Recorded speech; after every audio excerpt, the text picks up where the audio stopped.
哇哦，各位好，你可以看到这里不太一样，为什么呢？因为我来到了新加坡，而我身边这位就是 YB 刘振东。嗨，大家好。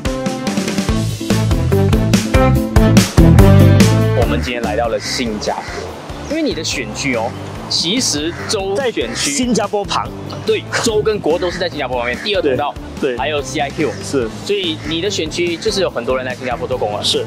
哇靠，这样你很不行哎，这么管到这样。马来西亚经济管道不好，大家都觉得说在马来西亚工作赚不到钱，是在马来西亚打工赚不到钱，他必须在新加坡做打工仔，然后有3倍。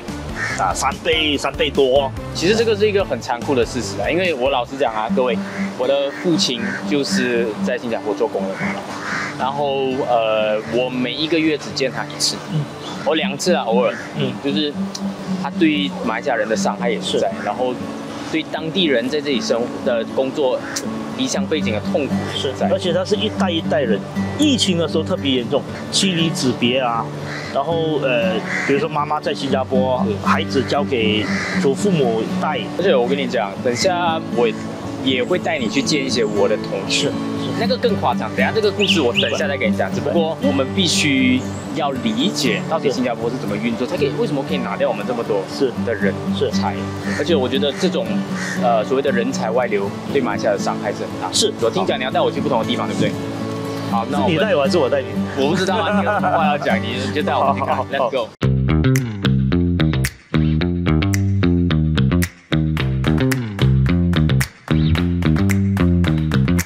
好的，第一站呢，我们就来到了这个是我不知道是哪一个，它是一个 HDB， 请告诉我，现在大家就是觉得新币比较香。你要怎么样让大家回来？就当下今年面对的问题是马币对新币从3块变到接近3块4，这一个今年面对的问题呢，是跟美国联邦储备局升利息有关系的。一变三是长期的问题啊，长期的问题是你到底马来西亚在做什么样的工业？马来西亚出口什么？马来西亚现在是出口人才，不是出口成品。这个等一下我们再聊。对，现在我们只聊 focus 在3块，为什么会变3块半？好，这一段是因为美国今年面对了通货膨胀，所以联邦储备局就要起利息，而且起了很多回。美国起利息呢，他马上就会把钱吸引回美国，是因为那边的这个我放100块下去，我可以拿到的钱。对，因为放在银行都拿得到。对，因为过去10几年美国都是低利率，所以钱就往外移。是，但是现在美国起利息呢，在马来西亚的资本市场里面的，或新加坡资本市场里面的，比如说加拿大的退休基金，它的钱就会去到美国的美元市场，放在那边都有利息的，比较高的利息的。对，是，风险也很低。那每一个国家都要调整，它如果是不起利息呢？它的币值就会自然的跌，因为资金外移嘛。所以大家每一个国家都要起自己的利息，来让资金不会逃到美国去。对 ，All right。但是起利息的时候，它是有社会成本的，它会影响整个银行体系。马来西亚因为很多中产阶级还有中下阶层债务都很高，All right，很多人是欠房贷。利率一起对借房贷的人冲击是很大的。所以如果国家银行利率起得太快，可能会引爆这个房屋泡沫。刚开始有人来弄的时候啊，它就会越来弄越便宜嘛，越来弄越便宜的时候，它就会引发一个骨牌效应，房屋泡沫，然后就会冲击到，会有问题。对，它最终可能会冲击到银行系统。因为如果银行突然间有2成3成人没有办法还房贷的时候，它会出现问题的。所以这个时候，中央银行、国家银行也面对很大的挑战。起太快，利息起太快的话，可能会引爆这个问题。但是如果不起利率呢，马币就会再继续贬值。但是为什么新加坡币值没有贬值呢？因为新加坡相对来说，它的85%的人口是住在 HDB 的房屋，就是这边。对 ，HDB 的房屋呢，不在市场里面的，它是政府调节的房屋。当然，你问新加坡人，他们也觉得HDB 的房子很贵。是，HDB 当然每方尺相对于别的国家也是贵的，可是因为它不是在市场上的起伏，是在管控的范围内，而且欠房贷的人他都可以，一般都可以还得起，所以他不会有房贷的危机。因为它不会有房贷的危机，它可以利率可以拼命起，它利率起的话，它币值就可以跟着一直维持在比较高，就是美国起利率它也跟着起，所以它的那个币值就好，因为币值就维持在一个，因为如果你的国家没有起利率，资金外逃，大家都放掉马币去买美金的话，你的汇率就会低。是，所以在这样的情况底下，新加坡进口就便宜。是，新加坡进口的东西，因为汇率高了，进口的东西便宜。对，虽然它也是有通货膨胀，但是它用这样的方式管控国内的通货膨胀，物价就会低，因为你进口的食品就便宜。这样具体的这个借贷占比是多少？新加坡的借贷占比是家庭债务的借贷占比是65%，占它的 GDP， 占 GDP 65%。OK， 然后马来西亚的是90%。哦，所以它那个差距啊，就是差距就会是影响到国家银行在做利率的决策的时候的一个很大的考量。其实很多因为我们如果占我们 GDP 这么多的话，根本都动不到。是，利率一动，全部人就倒了。对，它影响的人很大，而且马来西亚，我其实比较担心的是有很多借贷消费的人。就是说，房贷是一个问题，然后还有很多人是其实借贷消费，因为工资低，所以大家借贷消费，借贷不只是借贷买车哦，其实马来西亚有很多人是借贷买冰箱，借贷买这个比较大件的买手机。明白。这个就是恶性循环了，因为你的工资低，所以你必须借贷。是，因为你买一个 Apple， 在别的国家你工资高的话，你买 iPhone 的那个需要你的那个打工的时间。新加坡1周半，马来西亚2个月，接近2个月。对，所以这个就是币值、工资，还有环环相扣。我们过去这些年，特别是过去的2021年以来，这10年来啊，房子建的越来越多，因为利息很低，然后房地产没有管控呢，我们不断的把城市的边界往外移，多那一份。对，上一次黄舒淇有来我们的节目也讲过，我们对于这些旧的建筑我们就丢掉了。是，那其实下一波的发展应该是要回到城市，然后有一些房子不一定要卖，它可以是租的。那我们需要比较好的这个租房的系统制度，所以租的人，就是说租房的人受到保障，房东也受到保障。那这样的时候，你就可以慢慢的把一些人口搬回去城市里面。所以我们从生活讲起啊，房屋政策，城市的管理政策，就是我们现在这个空心化，城市空心化，大家往外买房子，然后大家就不断的买房子。然后它会影响到我们的利率，我们在处理利率的手段跟空间，因为我们变成你国家银行的空间很小嘛，它不能够一下子涨利率涨太多嘛，然后到人才会影响到汇率，这些其实都是环环相扣的。就这个环环相扣，包括物价，这些其实每一块都是环环相扣的。经济它不能够纯粹讲说我今天要解决汇率，不可以这样，因为它比较像你要用一个中医的想法的，你不能够讲说我就是切掉这块就可以了，切掉这块别的地方会断掉的哦。是，而且你怎么看待那些人讲，就是因为西蒙换政府啊 ，political unstable 所以汇率低，就我觉得那个是无稽之谈啊。为什么呢？因为汇率波动最大是过去8个月、9个月来的事情。过去8个月、9个月都不是希望人们在执政吧？过去8个月、9个月谁做政府我不确定啊，到底是巫统在做政府还是国门做政府？但是我们马币汇率波动最大，其实是从2月乌克兰战争以来的事情，跟希望人们做政府是没有太直接的关系。所以有的时候我们看经济问题，如果太片面的话，就会很简单的归因，所以归错。可是如果我不知道大家刚才听这个东西听不听得懂，欢迎有一点难，但是 try 啦，我相信我们的观众很聪明大家可以留言如果你听得懂，也可以按一个赞，然后告诉我你的想法。好，那我们再去第2个地方继续聊。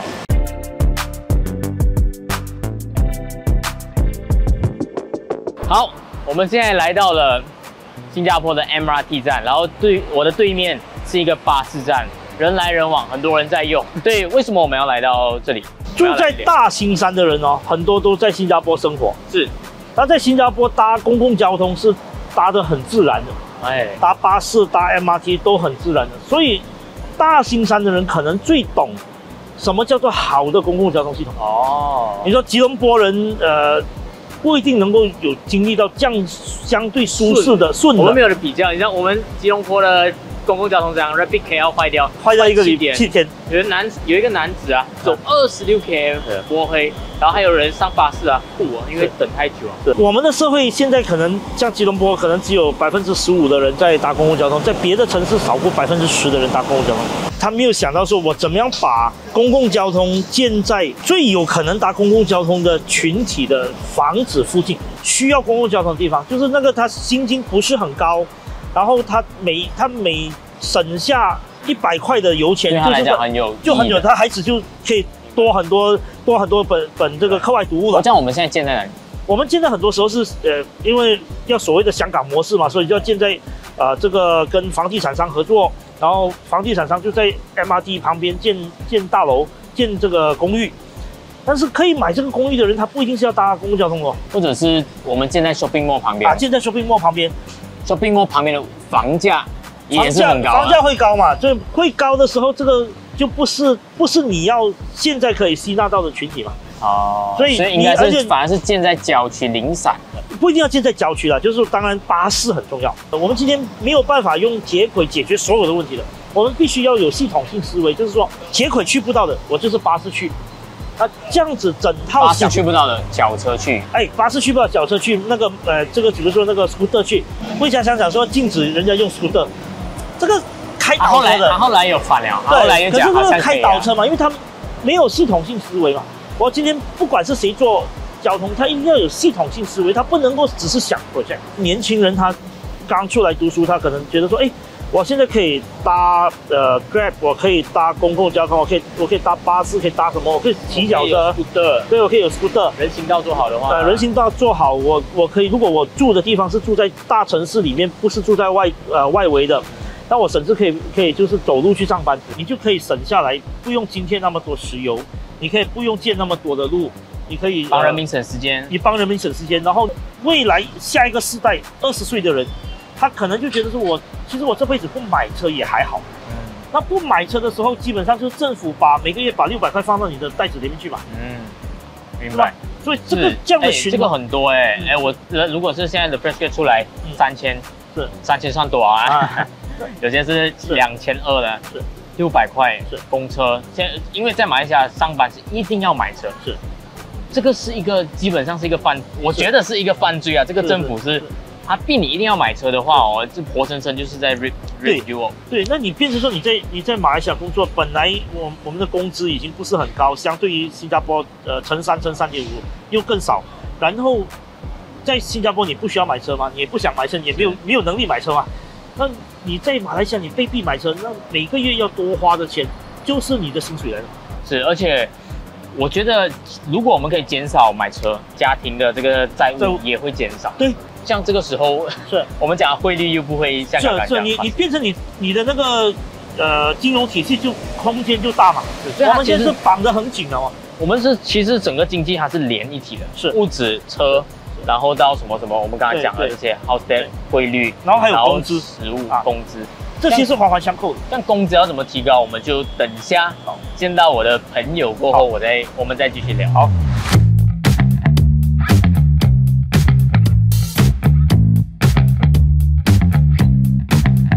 那我们现在，我要给你介绍我的中学的朋友。我先请他们进来，来，欢迎。其实很夸张是什么呢？因为我在联络华哥，我讲，你可不可以请在新加坡工作的马来西亚朋友过来跟我们聊一下天的时候，突然间发现基本上我认识的人他就跟我讲那个谁也过来，那个谁也过来，那个谁。几乎好像有一半全部来这边，我被震撼到然后而且他们很特别，是3个人都是不同时期来的。你讲一下你来多久了？这位叫华哥。Hello， 我叫华哥，他们叫我华哥吧，我叫嘉轩啊。我已经来了大概花的华哥那是花 flower 花哥，然后我就来了大概6年了。然后我是从事餐饮业的。大家好，我是明辉有家辉我是从事建筑业的，我在这里几乎3年了。沙本，然后我来这里差不多有4个月了。4个月，就是 COVID 过后才来。COVID 过后才来，所以你会发现不同时期来的是。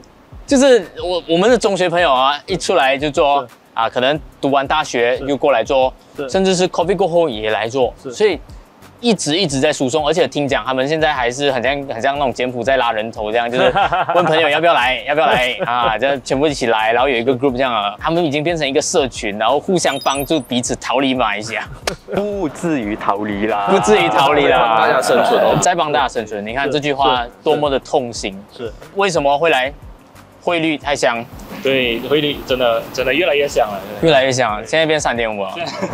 好，辉哥，当然也是汇率啦。然后第二点还是因为发展吧，发展是怎样讲发展呢？你在新加坡工作跟在马来西亚工作 ，beside of 你去一个好的公司，你的 portfolio 至少会比较美。Instead of Malaysia， 不是讲 Malaysia 不出名吧，人家会觉得是新加坡先。它是一个很好的 career 的跳板。对。所以汇率 career 的跳板，你呢为什么会来新加坡？其实我来新加坡主要原因是因为工作机会这边比较有适合我的工作机会，就是因为我刚要踏出社会的时候，我就要找一些 financing， 跟有米其林餐厅，就那时候刚好马来西亚是完全没有这方面的东西，就是那种特定的工作机会。因为我有很多朋友，比方讲马大的学弟，他读 AI， 但自己没有 AI 的，马来西亚是没有 AI 产业，他这样子跟我讲哦。然后他也是来新加坡，就是特定的工作产业，所以你看高端的啦，高端的非常高端的餐饮业，高端的科技，这个是10年内马来西亚不一定能够走到那个部分。Yes， 所以马来西亚到底是做什么？你可以跟他们解释、交代一下嘛？你的选民，曾经的选民啊，我们都忽视了小镇嘛，是，所以居然留不住年轻人。年轻人不是去吉隆坡，就是去新加坡。当然，在柔佛的小镇很多就往新加坡来，怡保啊，怡保就往新加坡去，很多巴汉啊、关丹的朋友全部也是来。对，然后当然汇率又是另外一个问题了，所以它一个是留不住人，另外一个是吸引力法则，吸引太吸引了。是，所以我觉得这个是一拉一扯啊，结果一代人接一代人的就都往新加坡来。现在整个条件转变的时候，年轻的20岁的、25岁，他觉得说我不一定要来新加坡，那至少你去先把人留住，让他就不能够纯粹只是做没有什么工业，他需要有多一些技术的工作，薪金要比较高。但是这个过程当中，对老板就辛苦嘛，所以政府要协助老板自动化，本来是10个人做的事情，现在要变成1个人做，然后你付那个人双倍的薪水。那比如是一个大学生出来的时候，他是2000块，但是如果他是技术工人，他有4000块马币，这样可能辉哥就想一下，我是不是一定要出来？那当然他出来，他现在的汇率高很多，他就还是有差距。但是如果到辉哥可能40岁，他有孩子有妻子的时候，他就会想说，我这个钱我不出来，我可以在家里每天陪孩子。可能又可以考虑一下，它考量的不同了。就是留住人的方式是技术转型，就是从劳力密集变成技术密集，也就是你本来是这个企业是用100个外劳的，但是它最后变成你政府协助它机械化、数码化，用这个AI， 用 robot， 它最后本来是10个外劳做的事情，它变成1个人在做，一个本地人在做，然后这个本地人你付他双倍的薪水，做得到吗？因为你本来是纯粹用手在做，或者用很低级的技术来做嘛，现在你往上提了，然后你付这个人多一点薪水，可以吗？可以，但是这个过程政府的手要在了，政府要能够协助这个老板，你不能够叫老板纯粹起薪的，因为你叫老板起薪，我不干了嘛。但是你跟老板说，你这样走下去你也不好，因为现在孟加拉外劳也不要来了。是，辉哥是 civil engineering， 也是做建筑这一块嘛。对，这样你可不可以 compare 一下，就是在马来西亚做的方式跟在这里新加坡做，是不是有像他讲的这样子，就是有更 upgrade 啊技术型的？其实如果说建筑行业的话他们的这种突破性，没有办法像科技行业那么的一下子就可以突破，因为据我所知，就是建筑方面的话，从20年前，我可以讲20年前，它的突破性就是慢慢的，是逐步性的，不是讲一下子。有什么突破吗？比方讲切砖是用机器人这还不至于，就是好像新加坡现在很多 HDB 他们用的就是所谓的 precast， 是 precast 什么来的？就是所谓的已经在工厂磨好了的，就是他来这里直接装，然后过就是高级雷沟啦，高级雷沟，坦白讲就是讲的好听点就是高级雷沟。我们这边是一块一块砖拼，还不是整面墙？不至于。马来西亚还是有往这方面去啊，只是没有这样快，没有这样快。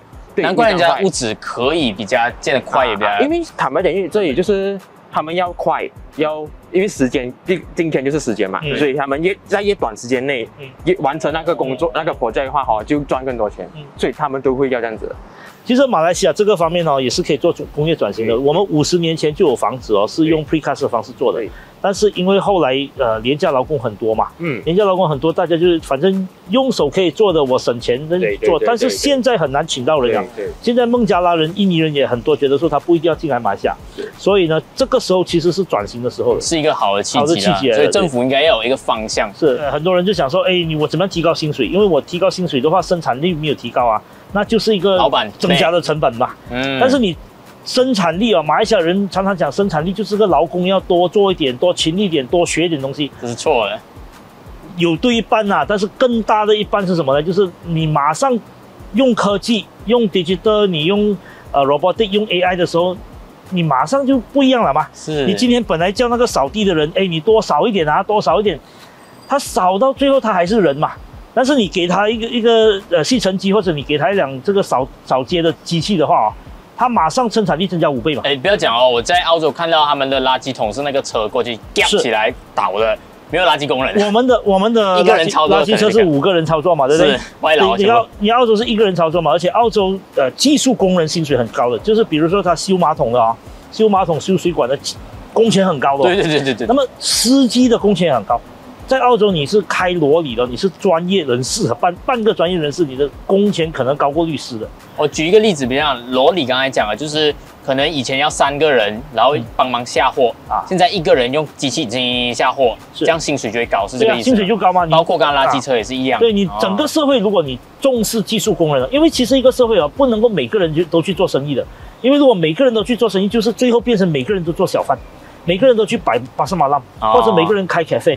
但是这个社会没有这样多人可以消费 cafe， 没有这样多人可以消费巴沙马拉嘛，所以你其实这个社会应该要有，或者现在的情况是，很多年轻人他最后去加 Grab，最后去做 Grab Food 或者做 Foodpanda， 但是对，但是你事实上你今天如果这些人他在正式的工作里面他做技术工人，他得到好的报酬啦，这样他就不需要去开店不需要去做小贩，不需要去做 gig worker 嘛。所以这个过程的转型是需要政府的手的。马来西亚每个人抢着去念大学但是念的大学就欠 PTPTN 嘛。对。其实它比较好的方式应该是有很多人可以去念 TVET 就是说技术学校而且有些德国是这样。对，德国是这样。然后德国是你去念的念了三几个月过后就开始付你薪水，开始叫你边念边去做，你边念边去做，你还有钱拿，你都不用付学费嘛。因为技术一定很强，因为你这个技术练出来，对你练出来的嘛。你练出来的时候，你有 diploma 的时候是工厂来抢你，公司来抢你，不是你去找工作。是，所以这个过程当中就没有所谓 PTPN 的问题嘛，没有所谓的说我要去想大学生怎么样，你反正技术工人你有技术的我就付你高薪。这样我问一下，因为华哥是厨师。这里的物价是比较低的嘛，比方讲你买食材那些。如果你是赚新币来讲的话，其实还蛮便宜的，都消费得起。大概是有多少？你有回居銮比较一下嘛？比方我们这边牛奶1瓶可能7、8块1瓶这边的话可能新币4、5块、3、4块就买得到了。是。其实新加坡很多的这个食材很多的比如说鸡肉啦、鸡蛋马来西亚的蔬菜。水果，马来西亚都是主要的供应国。我们有很多蔬菜都是从金马伦那边 import 过来，尤其是在我产品也是看得到。是，我们马来西亚没有把农业认真的搞好。农业认真搞好，比如说金马伦的还是柔佛的这些农夫他们地的问题一直没有解决，就是土地的问题没有解决。这个其实2个州的州政府应该更认真去做，确保说这些农夫他至少在地的问题上他可以解决。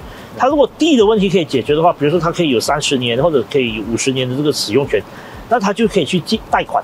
他可以贷款，他就能够技术升级。他愿意投资器材在那里，因为不然那个地随时会被拿掉，他就不愿意投资。因为你同样一块地你比如说你同样一块地，你其实你用比如说你有技术的话。你可以生产力可以多5倍嘛，但是你没有技术的话，你就是用人来做，你用人，你用外劳来做，那你的那个生产力就低是，全世界各国农业好的国家都是农业大学好，或者是农业大学，或者是工程好。什么意思呢？日本人跟韩国人哦，或者是现在越南在起飞了啊，捕鱼很厉害哦，捕鱼业厉害，不是农夫厉害或者渔夫厉害啊 ，OK， 是造船业厉害。你说深海捕鱼靠什么？深海捕鱼不是靠渔夫的，深海捕鱼是靠造船业好，造船业可以跟这个捕鱼业接轨，他们有他的方式可以处理好资本的问题，所以捕鱼业要好就要造船业好，但是造船业好就是你的工程系就要好啊。农业也是一样嘛，农业也是一样，对啊，生物基因，对啊，要怎么样种出最大的这个果实？所以农业好就要农业大学好。泰国是这样子，美国的农业100年前就是靠政府资助农业学院，从农业学院把农业的技术搞好，那么农业的生产力就增加，农业生产力增加就能够在小镇常富于小镇。像居然其实是农业的这个柔佛州农业的首都来的。因为柔佛州的农业，比如说肥料啊什么都是居然供应的。农业要转型，就是你就要有好的农业技术，要有好的农业学院。就是刚才提出了这样多的想法，为什么没有去走？为什么就是没有办法实践？哎，很好的问题。你要转型它需要有政治意愿，然后也需要有社会的支持。现在的情况是，从政的。比如说，国政的现在的首相人选，他做内政部长的时候，我说的是Zahid啊，Zahid做内政部长的时候靠什么挖钱？就是靠护照、靠外劳来挖钱。所以外劳会不会少？外劳肯定多嘛，而且他有一度差点是想要进口150万的孟加拉外劳，政治意愿没有嘛？因为他每一个外劳进来，他都有钱收啊。企业的老板，你这样部门有钱收是吧？还是他Zahid的很多都是那个时候靠这个来，他前面那个护照的就是他被告了嘛。OK， 就Zahid的这个护照的他就被告了嘛。OK， 好 ，next， 就是做官的就靠这些所谓的过路费啊，就是 rent seeking 嘛，这个就寻租活动嘛，他就靠这些来赚钱，那他就没有改革的意愿了。那么企业的话也很难啊，因为企业说我赚的零头太小了嘛，我赚太少，政府又不愿意帮我。政府也没有认真去讲说 ，OK， 你企业今天你要买机器，我认真的，你出2块，我出1块啊，或者我借你钱或者我免利息借钱给你，是有的，这些计划都有的，政府在 on paper 纸上都有的，可是没有那个政治意愿去认真去推，而且这些事情不是今天做明天就会有的。比如说你讲说，中油业如果稍微要机械化，它需要时间翻种的时候。排那个中油树，它要排到机器可以走啊，才能够这样。所以你这个不是说今天我想做，明天就会发生的。明白？因为你是念工程，你就知道今天你要转一个弯我们经济像一个航空母舰嘛，你今天要转一个弯啊，如果你要转到方向对了过后，要一步一步转。对。而且不一定马上看得到成效。不一定马上看到成效，你要5年10年看到成效。所以我说5年。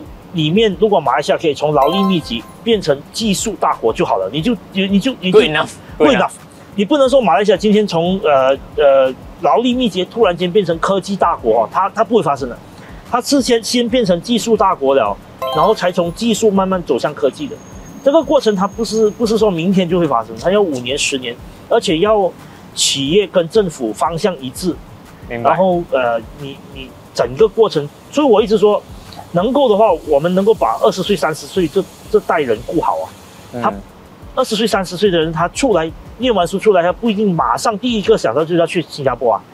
这个就是一个大的起步了。这样我可不可以理解成为什么我们的汇率跟新加坡会变成1:3，就是在这些细节上没有做好？因为我们到现在还是我们出口原中油嘛，但是中油的问题是中油的问题是你中国跟印度都不想你出口制成品了。他想你原油进口原油的，就是原油的加工完成品。是他不，中国跟印度都不希望你去做，因为他的工业需要发展嘛。